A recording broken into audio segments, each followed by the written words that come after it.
This is the fourth video in my legacy project, and they're fun.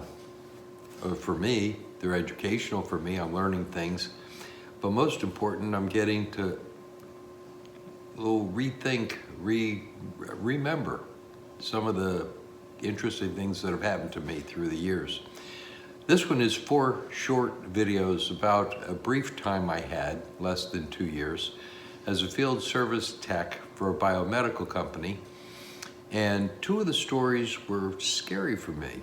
And 2 were, well, not scary, but I think they were a little interesting. But first you have to watch the animation.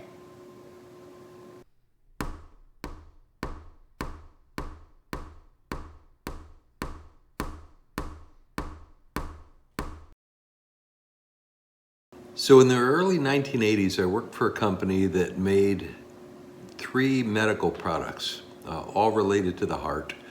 One line of products was heart monitors that they use in hospitals and other places. One was defibrillators that stop and start the heart when it has problems. And the other one is a subject of, well, it's a material player actually, in all 4 of these stories is a cardiac balloon pump called an intra-aorta balloon pump. And the idea of this thing is that there's a small balloon, and it expands and contracts, and it's attached to a very small tube. And I won't get real graphic here, but it's inserted into the artery in the leg, snaked up to the heart. And then a computer tells it when to inflate and deflate. Inflate and deflate, and it's there to help the heart pump, especially like after surgery or if there's some other kind of problem. Usually people are on these pumps for just a couple of days or so as they recover from heart surgery. Sometimes they have to stay on it quite a bit longer. Now we'll get to the first story. So I'd been working for this Biomed company for, I don't know, maybe 4 months. And I was scheduled to do my first preventive maintenance on a machine. That's a thing that you do every few months or so, especially with medical equipment, to make sure it's all working the way it's supposed to. I was supposed to go out and do my first one the next day after I heard about the appointment. So I spent that day taking one apart in the office, putting it back together, taking it apart, putting it back in the office, going through all the tests and making sure I knew what I was doing. So I showed up at the hospital the next morning, and I went to the front table to sign in. I signed in, and the lady there said, "Wait here a minute." And about a minute later, 2 nurses came up to the front counter, verified who I was, and hustled me off to an elevator with my little cart full of tools and test equipment. And we got in an elevator, and all I remember is by the time I got out of the elevator, I had scrubs slipped on over all of my clothes. I had a head cap thing on, a face mask, and booties. And they took me into an operating room. And the operating room was active. Several people in there. And the person who got my attention first, I suppose, is the doctor, who looked at me and said, "Get this thing working. It won't go into remote, and if it doesn't, he's going to die, and it's going to be your fault." Well, anyway, my mind was working quickly. The first thing I did is fall back on what I did the day before. I checked the tank to make sure it had enough air in it.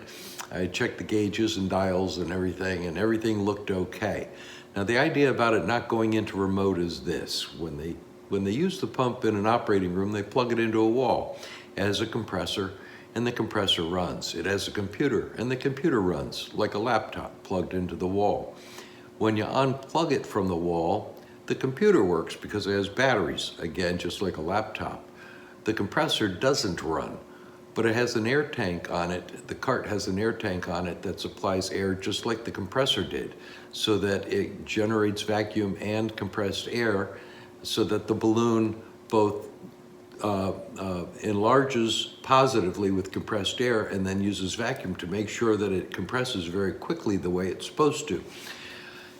Anyway, it wasn't working, and I checked everything. And I knew what probably was going to be the problem, so I grabbed a dainty high-tech instrument, and I told the nurse to unplug it from the wall And she did, and nothing happened. And I was kneeling on the floor, and I whacked a valve underneath it, and all of a sudden the pump started going boom, boom, boom, boom, and it worked. And I looked at the doctor and I said, it's okay to transport.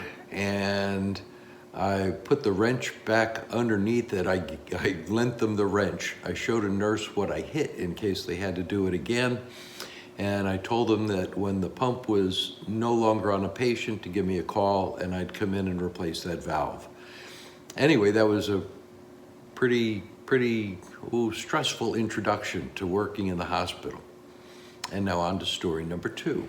This next story is kind of a short one, and it involves a balloon pump, but it doesn't really involve me as a technician or the quality of the pump.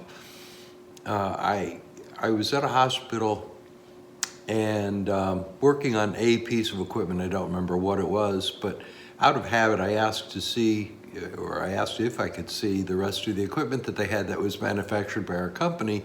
It's just a good idea to check and see if the stickers are all dated and all, and not due for their preventive maintenance. And they took me to a hospital room, and there was a patient in the bed, and the balloon pump was there, and it was running, but it wasn't pumping. It wasn't, inflating and deflating the balloon, and it wasn't set up to do that. It was set up to just sit there and make noise. And I said, this isn't working. This isn't running. And the nurse turned to me and said, yeah, we know. The patient actually recently died, but we're keeping the pump working so that when the family gets here, it looks like they see his last moments. Like I said, it's a very short story, but I found it creepy and endearing all at the same time. It's just kind of interesting to me. And I guess now on to the third story, which is also not a real long story. Another short story was when I was called to a hospital for an emergency call on a balloon pump. I got to the hospital, signed in, and they gave me the room number to go to, so I went to the floor, I went to the floor and the nurse's station, and I asked for the balloon pump. And a nurse took me to a room that had a balloon pump, and it was running.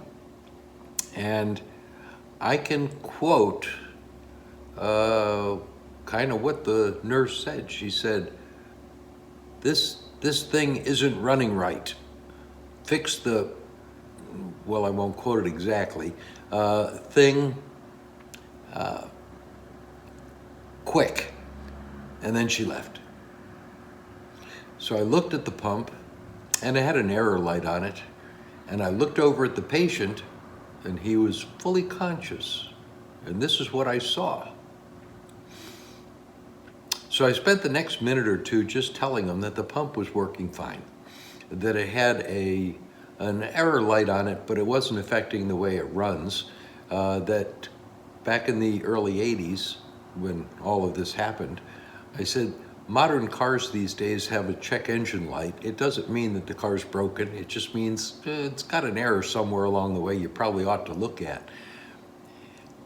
I gotta tell you, I don't remember what I did to that machine, but whatever I did was correct.